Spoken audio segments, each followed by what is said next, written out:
नमस्कार, स्वदेश न्यूज देख रहे हैं आप और मैं हूं आपके साथ वागीशा। और भारतीय जनता पार्टी ने कांग्रेस पर बीते दिन एक टूलकिट का इस्तेमाल कर कुंभ को बदनाम करने का आरोप लगाया था।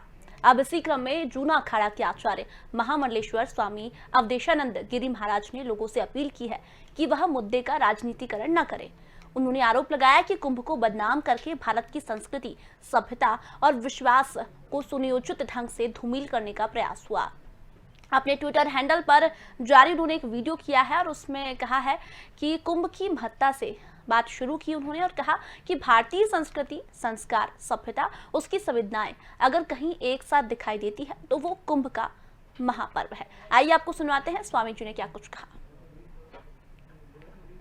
तो बता दें, स्वामी अवधेशानंद जी ने एक वीडियो जारी किया और उसमें कहा कि कुंभ के माध्यम से राजनीति ना करें। लगातार उन्होंने कहा कि एक टूलकिट के द्वारा दुष्प्रचार किया जा रहा है और उन्होंने वीडियो जारी कर ये भी कहा है कि कुंभ के माध्यम से कुंभ से कोरोना नहीं फैला है। जब कुंभ शुरू हुआ था तब भी अन्य राज्यों में कोरोना था और कोरोना बहुत ज्यादा था, इसीलिए उन्होंने कहा कि कुंभ से कोई कोरोना नहीं फैला है। और जब हमने ये देखा कि कोरोना फैल रहा है तब हमने कुंभ का समापन किया। एक टूल किट के द्वारा ये दुष्प्रचार किया जा रहा है कि कुंभ के मेले से कोरोना का संक्रमण गया। आंकड़ों की सत्यता को पहचानिए। जब कुंभ का मेला चल रहा था तब अन्य प्रदेशों में कोविड की, कोरोना वायरस की अधिक प्रचंडता थी। ऐसी उत्तराखंड में नहीं थी, ना ही कुंभ के अवसर पर थी। तो एक सुनियोजित ढंग से भारत की संस्कृति, संस्कार अथवा हमारी आस्था, हमारी पर्व परंपरा, मूल्यों पर और विशेषकर हमारी सांस्कृतिक निष्ठा पर प्रहार किए जा रहे हैं। सुनियोजित ढंग से, क्षुद्र मानसिकता के साथ, केवल अपनी स्वार्थ पूर्ति के लिए इस प्रकार का जो एक यह राजनीतिक दुस्साहस है, ये ठीक नहीं है। एक टूल किट के द्वारा ये दुष्प्रचार किया जा रहा है कि कुंभ के मेले से कोरोना का संक्रमण गया। आंकड़ों की सत्य तो मालूम हो कि स्वामी अवधेशानंद जी ने ये वीडियो जारी किया और कहा कि टूलकिट के द्वारा यह दुष्प्रचार किया जा रहा है। कुंभ के मेले से कोरोना का संक्रमण गया, आंकड़ों की सत्यता को पहचानिए। जब कुंभ का मेला चल रहा था तब अन्य प्रदेशों में कोविड की अधिक प्रचंडता थी, ऐसी उत्तराखंड में नहीं था या कुंभ के अवसर पर नहीं था। एक सुनियोजित ढंग से भारत की संस्कृति, भारत के संस्कार अथवा हमारी पर्व परंपरा, मूल्यों पर विशेषतः ये जो राजनीति हो रही है वो ना करें। उन्होंने कहा कि एक टूलकिट के द्वारा यह दुष्प्रचार किया जा रहा है। वहीं उन्होंने ये भी कहा है वीडियो के माध्यम से कि राजनीति ना करें। कांग्रेस टूलकिट पर महामंडलेश्वर का बयान सामने आया है। उन्होंने कहा है कि कुंभ से कोरोना नहीं फैला है। जब कुंभ चल रहा था तब अन्य राज्यों में कोरोना बढ़ गया था और जैसे ही कोरोना के मरीज बढ़ने लगे तब हमने कुंभ का समापन किया। आपको बता दें, 17 अप्रैल को पीएम मोदी ने कुंभ मेले के मद्देनजर स्वामी अवधेशानंद जी से बात की थी। इसके बाद स्वामी अवधेशानंद जी ने कुंभ समापन की घोषणा करते हुए कहा था कि भारत की जनता व उसकी जीवन रक्षा हमारी पहली प्राथमिकता है। कोरोना महामारी के बढ़ते प्रकोप को देखते हुए हमने विधिवत कुंभ के आवाहित समस्त देवताओं का विसर्जन कर दिया। जूना अखाड़ा की ओर से यह कुंभ विधिवत विसर्जन समापन है। तो बता दें, 17 अप्रैल को प्रधानमंत्री नरेंद्र मोदी ने भी बात की थी, लेकिन आपको बता दें पूरे मामले की यदि बात करें तो टूलकिट का जो मामला है वो लगातार गरमाता जा रहा है। इस पर घमासान जारी है। बीजेपी ने आरोप लगाया है कि कांग्रेस ने एक टूलकिट बनाया है जिसके माध्यम से प्रधानमंत्री नरेंद्र मोदी की छवि खराब करने की कोशिश की गई है इस कोरोना में। और उस टूल किट में कोरोना को, कुंभ को लेकर भी जिक्र किया गया है। ये बीजेपी ने आरोप लगाया है कि कांग्रेस का ये कहना है कि कुंभ के द्वारा ये कोरोना बढ़ा है। अब जब ये बयान कांग्रेस ने दिया है और बीजेपी ने कहा है कि कांग्रेस ने उस टूल किट में कुंभ का भी जिक्र किया है, तो अब स्वामी अवधेशानंद जी का बयान सामने आया है। उनका कहना है कि कुंभ से कोरोना नहीं फैला है। जब कुंभ चल रहा था तब अन्य राज्यों में भी कोरोना था। तो आप लोग अपने स्वार्थ के लिए राजनीति ना करें, कुंभ का नाम बदनाम ना करें। एक टूलकिट के द्वारा यह दुष्प्रचार किया जा रहा है तो वो ना करें। 17 अप्रैल को प्रधानमंत्री नरेंद्र मोदी ने अवधेशानंद जी से बात की थी और विधिवत इसका समापन हुआ था। और चलिए आज की बहस इसी पर करेंगे, लेकिन कुछ मेहमान हमारे साथ मौजूद थे, उनसे आपका एक बार परिचय करवा देते हैं। हमारे साथ बीजेपी से पक्ष रखेंगे विकास बोंद्रिया जी, और कांग्रेस से पक्ष रखेंगे धर्मानंद सूर्यकांत जी। आप दोनों का बहुत बहुत स्वागत है सर। सबसे पहले रिएक्शन में कमेंट में लूंगी कांग्रेस से धर्मानंद जी से। धर्मानंद जी, आपके पास मैं आना चाहूंगी।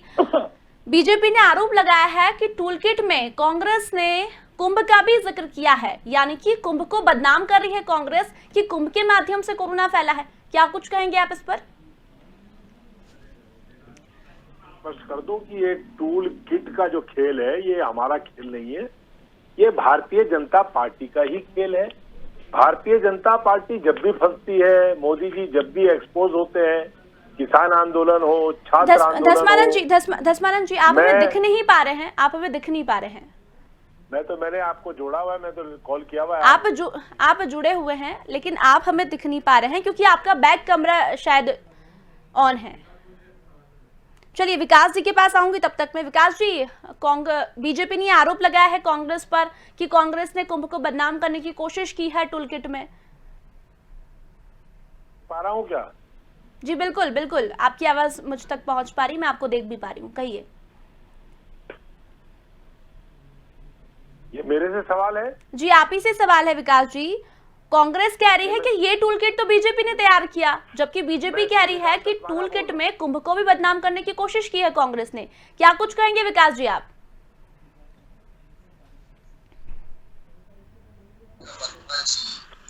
ने इस टूल किट को क्रिएट किया है और सर्कुलेट किया है।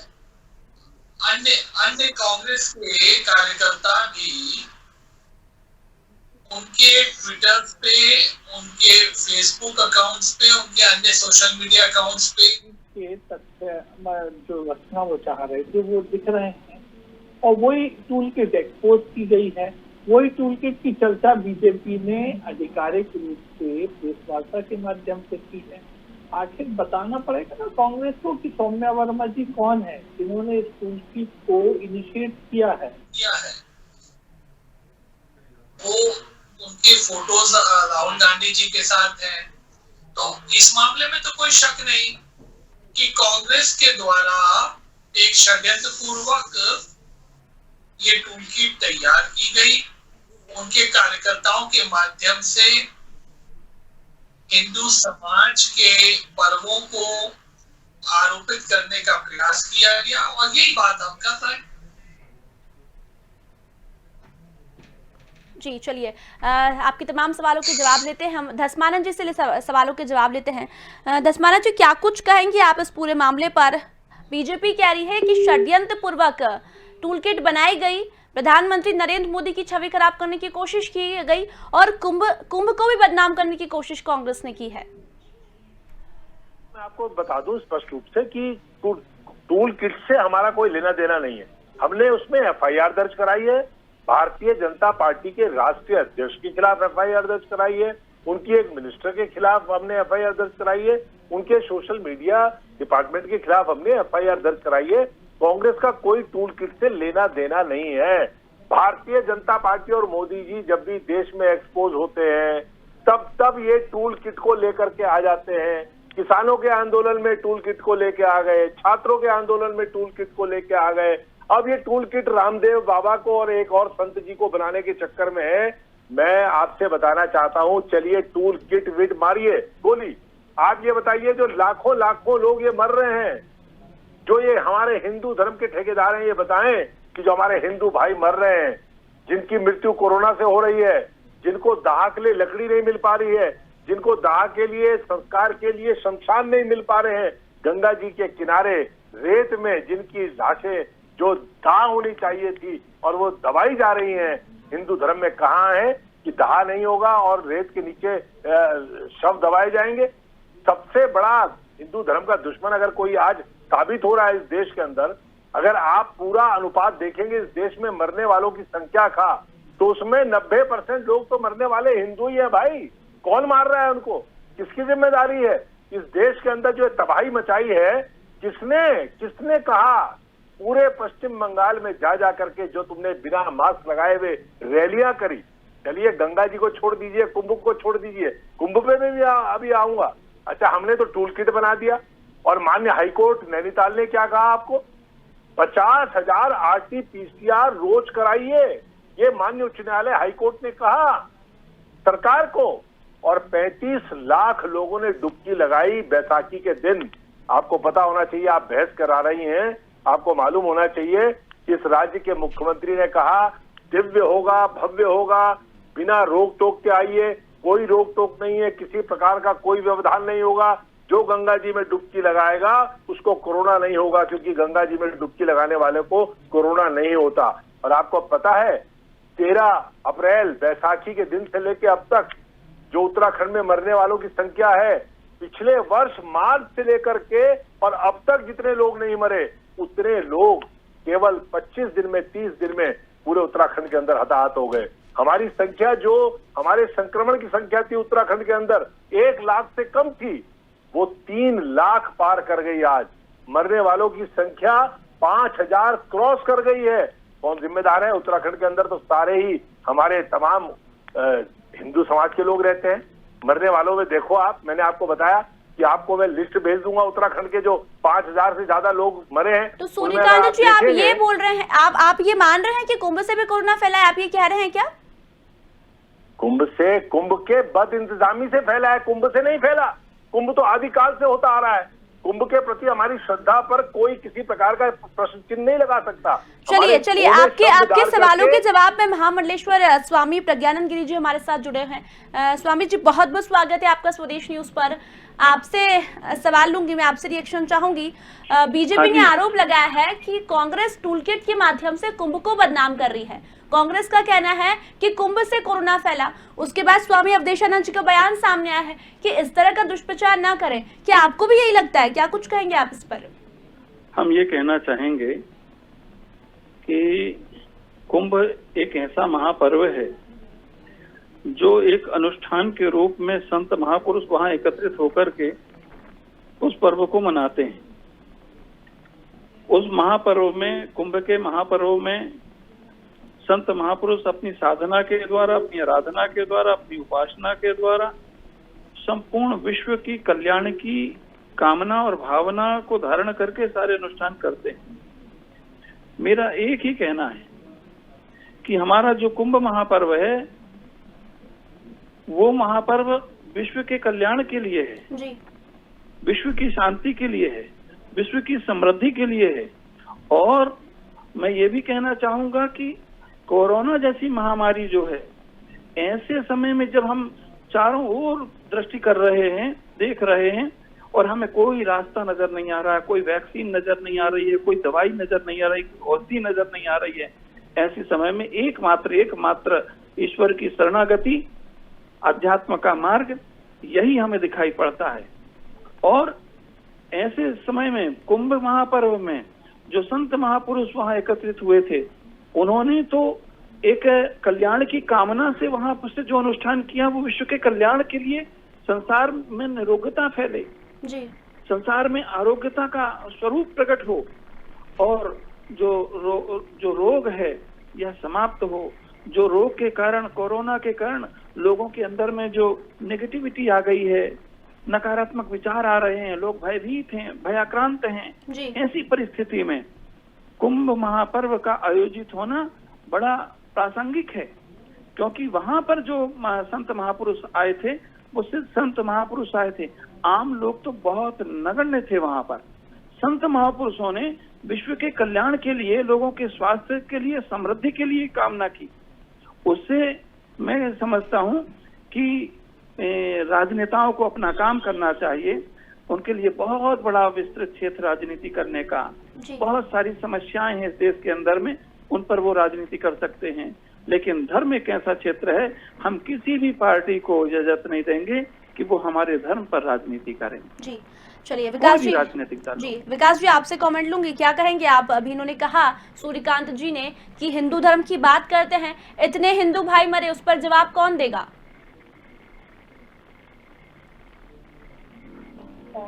आप संत पुरुष को भी सुन रहे थे, उन्होंने क्या कहा कि धर्म हमें किस तरह से हम विज्ञान के साथ रहते हुए का उपयोग करते हुए हम मानव समाज को संरक्षित कर सके, इसका प्रयास हमने बिल्कुल किया। अब आपदा में अगर कोई हताहत हुआ तो सूर्यकांत जी हमें बताएं ना कि क्या दवा थी जो हम लोगों को दे सकते होते जिससे कोरोना के डिसीज नहीं होते, संक्रमण नहीं फैलता। देखिए, सरकार ने जो भी स्वास्थ्य सुविधाएं हैं, जो भी दवाइयां उपलब्ध हैं, उनसे किस तरह से सिम्टोमेटिक इलाज किए जा सकते हैं, सरकार ने उनका भरपूर प्रयोग किया, उनको विस्तारित भी दिया। अब आप देखिए 900 टन पर डे की जहां मेडिकल ऑक्सीजन की खपत होती है, वहां अगर 9-10 हजार metric ton oxygen daily demand हो जाए तो सरकार ने उसमें भी पीछे नहीं हटी और 10-15 दिन में उसकी आपूर्ति की व्यवस्थाएं कर दी। जो इंजेक्शन अनुपलब्ध थे, जो इंजेक्शन की इतनी डिमांड कभी रही नहीं, वो अगर कोरोना का पीक आ गया तो हमने उनकी उपलब्धता के लिए भी प्रयास किया।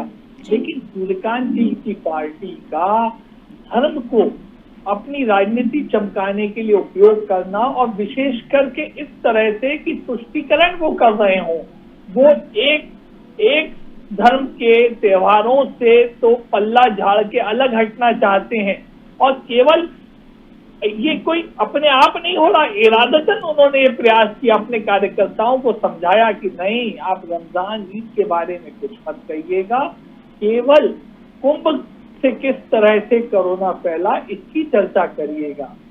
अरे भाई, जो सूर्यकांत जी आप बात कह रहे हैं व्यवस्थाओं की, नंबर 1 बात मैं कह दूं, संपूर्ण व्यवस्थाएं की गई थी, लोग टीका लगा के और आरटीपीसीआर टेस्ट के बाद ही कुंभ पहुंचे, ये व्यवस्था थी, लोगों से अपील भी थी। लेकिन फिर भी जब अगर कोरोना का पीक आ रहा था तो स्वयं प्रधानमंत्री जी ने संत समाज से निवेदन किया कि भाई इसे हम निमित मात्रा में रखें, इसे हम संतों तक सीमित रखें, आम लोगों की इसमें भागीदारी ना हो, ऐसा निवेदन किया गया। और इसके बाद में संत समाज ने भी उसमें सकारात्मक पहल करते हुए तो वहां पे भीड़ इकट्ठी ना हो इसके प्रयास किए। तो मुझे लगता है कि समयानुकूल रूप से सरकार ने, वो उत्तराखंड की हो या राष्ट्र की सरकार हो, उन्होंने प्रबंधन किया।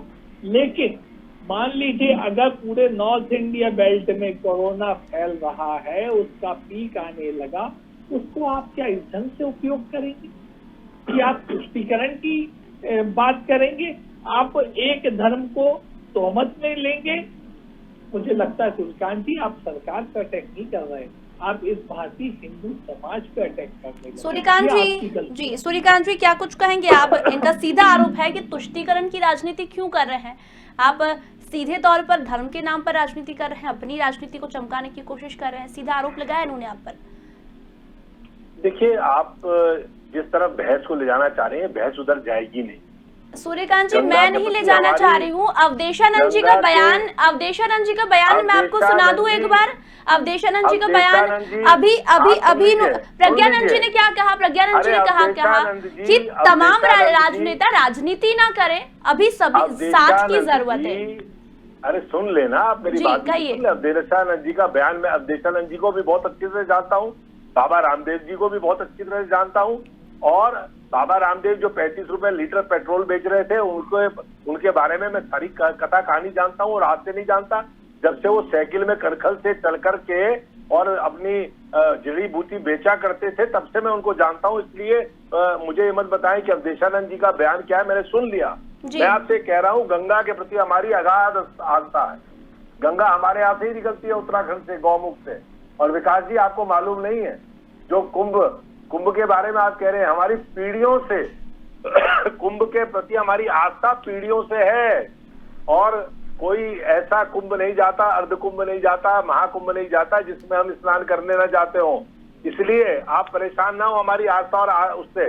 हम लोग न तो इसको कुंभ को टारगेट कर रहे हैं, न गंगा जी को टारगेट कर रहे हैं, न सनातन धर्म को टारगेट कर रहे हैं, न हिंदू धर्म को टारगेट कर रहे हैं।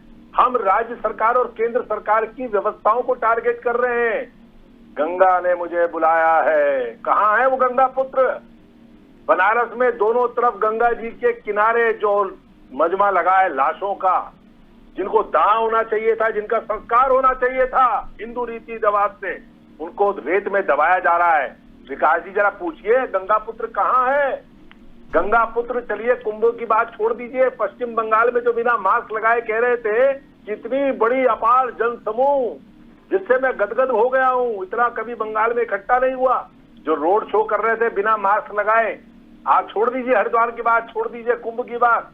बेशर्मी से 5 राज्यों की सत्ता कब्जाने के लिए जिस प्रकार का कुकृत्य किया, पूरे देश के सामने आज इनके कपड़े उतर गए हैं। आज सारा देश जान गया है कि न तो इनको कोरोना से मतलब है, न लोगों की जानों से मतलब है। कोविड-1 और कोविड-2 के बीच में जितना बड़ा समय इनको मिला था, क्या तैयारियां करी जरा आप बताइए। लोग ऑक्सीजन के बिना मर गए राजधानी दिल्ली में। अब आप कहोगे कि केजरीवाल जिम्मेदार है उसके लिए। और रुड़की, जहां उत्तराखंड में बीजेपी की सरकार है और दिल्ली में भी बीजेपी की सरकार है, वहां भी रुड़की में बिना ऑक्सीजन के मर गए, उत्तर प्रदेश में बिना ऑक्सीजन के मर गए। देश के अंदर तमाम राज्यों में बिना ऑक्सीजन के लोग तड़प तड़प के मर गए। लोग वेंटिलेटर और आईसीयू के लिए दर दर भटकते हुए मर गए सड़कों पर, और उनको शमशान घाट में अपने प्रियजनों के संस्कार के लिए टोकन लेने पड़े, और कई जगह लकड़ी नहीं मिली, कई जगह उनको रेत में गाड़ दिया गया। तब आपको हिंदू धर्म और हिंदू समझ में चलिए नहीं आ रहे। सूर्यकांत जी जवाब लेंगे इनसे। आपने पूछा ना कि गंगा पुत्र कहाँ है, तो जवाब लेंगे, विकास जी से जवाब लेंगे। लेकिन हमारे साथ महामंडलेश्वर प्रज्ञानंद जी जुड़े हुए हैं। प्रज्ञानंद जी, आपके पास आऊंगी, कमेंट आपसे लूंगी। क्या लगता है अब राजनीति का कोई और विषय नहीं बचा, तो ये जितने भी राजनेता है वो धर्म के नाम पर, कुंभ के नाम पर राजनीति कर रहे हैं, अब कोरोना को कुंभ से जोड़ रहे हैं। गुजरात से यही कहना चाह रहे हैं हम, बार बार यही कहना चाह रहे हैं। हमारा कहने का उद्देश्य यही है जी। ये पहला तो मैं कभी भी किसी भी राजनीतिक विषय पर टिप्पणी नहीं करता हूँ। जी राजनीतिक विषयों पर मेरी बहुत ज्यादा अभिरुचि भी नहीं है जी। लेकिन मेरी अपेक्षा भी यही रहती है कि राजनेताओं के पास में जो आज विकट परिस्थिति है, उस विकट परिस्थिति में समाज का कैसे हित हो, समाज का कैसे कल्याण हो। लोग बेरोजगार हो रहे हैं, उनकी समस्याएं हैं। लोग को टीका के लिए वैक्सीन नहीं मिल पा रही, उसकी अपनी एक समस्याएं हैं। और भी तरह तरह कई समस्याएं हैं। उन समस्याओं पर प्रश्न उठाने का अधिकार सबको है, लेकिन जो धार्मिक जगत है, धर्म का जो स्वरूप है, उस विषय को मुझे लगता है कि आज के कोई भी पार्टी का राजनेता उसकी गहराई को नहीं जान पाता, कोई भी नहीं समझ पाता। इसलिए हम निवेदन करेंगे, जिस विषय के आप विशेषज्ञ हैं, जिस विषय को आप जानते हैं, जिस विषय में आपकी महारत है, उस विषय को आप अवश्य बोलिए। लेकिन धर्म एक ऐसा क्षेत्र है, वही तो हमारे लिए है। हमने घर बार परिवार छोड़ा है तो उसी धर्म के लिए छोड़ा है, उसी त्याग और तपस्या के लिए छोड़ा है, उसी विश्व कल्याण के लिए छोड़ा है। हम एक छोटा सा मंत्र का जप भी करते हैं तो उसमें संकल्प यही होता है कि विश्व का कल्याण हो।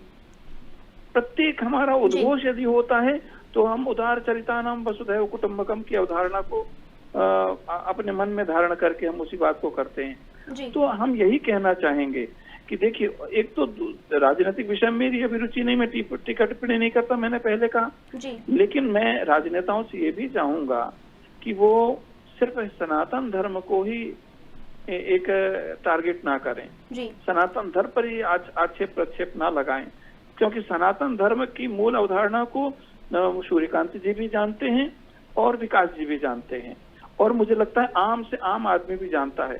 सनातन धर्म वो धर्म है जहाँ चींटी को भी मारना, चींटी भी हमारे पैर के नीचे ना आ जाए, इतना सावधानी बरती जाती है। बिल्कुल सही कहा आपने प्रज्ञानंद जी की। मैं ये समझता हूँ कि उस धर्म को समझा जाए जो तलवार की बुनियाद पर धर्म स्थापित होता है जी, उस तरफ दृष्टि करिए। बिल्कुल प्रज्ञानंद जी, आपने बिल्कुल सही कहा कि धर्म के नाम पर राजनीति ना की जाए। समय बहुत कम है। मैं आखिरी कमेंट विकास जी से लेना चाहूंगी। विकास जी, क्या कुछ कहेंगे? आपने सूर्यकांत जी ने कहा कि कहाँ है गंगा पुत्र, जो अभी तक कह रहे थे मैं गंगा पुत्र हूँ। आप तमाम सवालों के जवाब दे दीजिए, समय बहुत कम है। आखिरी रिएक्शन आपसे। धर्म हमारी आस्था है और इस आस्था के साथ में हम राजनीति कर रहे हैं। मैं तो एक ही बात कहूंगा, महामंडलेश्वर जी ने बहुत अच्छी बात की। सनातन धर्म संस्कृति जो है वो 5000 वर्ष पुरानी है, और हमने इस काल में कई आपदाएं देखी होंगी, कोरोना से भी बड़ी आपदाएं शायद आई होंगी, लेकिन इसी धर्म की आस्था के साथ में हम संघर्ष करते रहे और उन आपदाओं पे पार पाके आज भी हमारी संस्कृति जिंदा है। मुझे लगता है कि सूर्यकांत जी कोरोना की व्यवस्थाओं की चर्चा करके जो उन्होंने टूल किट में खता की है, देखिए व्यक्तिगत रूप से आपकी कुंभ में आस्था होगी सूर्यकांत जी, मैं मना नहीं कर रहा। बिल्कुल बिल्कुल विकास जी, आस्था और धर्म पर हमें टिप्पणी करनी भी नहीं चाहिए। मैं दोनों ही तमाम पार्टियों से कहूंगी। और राजनीतिक फायदे के लिए वो अगर टिप्पणी करते हैं और तुष्टीकरण की नीति अपनाते हैं कि एक धर्म विशेष के हम परहेज करेंगे और एक जी धर्म विशेष। चलिए विकास जी, समय बहुत कम है, ये तो नहीं पता कि टूलकिट का लेखक कौन है, आखिर टूलकिट का सच क्या है, लेकिन विषय सिर्फ इतना सा था कि धर्म के नाम पर राजनीति ना करें। समय की कमी के चलते मैं तीनों ही मेहमानों को ये धन्यवाद कहना चाहूंगी। तो मामला था कि टूलकिट आखिर किसने बनाया। कांग्रेस कह रही है कि बीजेपी ने बनाया, बीजेपी कह रही है कि कांग्रेस ने बनाया, लेकिन टूलकिट में कुंभ के नाम पर आखिर राजनीति कौन कर रहा है, ये बड़ा सवाल है। लेकिन कुंभ के नाम पर राजनीति ना करें, धर्म के नाम पर ना करें, अन्य और भी ऐसे विषय है जिस पर राजनीति की जा सकती है, लेकिन अभी तक ये पता नहीं लगा है कि आखिर टूलकिट का लेखक कौन है। तो फिलहाल अभी के लिए इतना ही, जल्दी लौटेंगे, तब तक बने रहिए स्वदेश न्यूज के साथ। नमस्कार।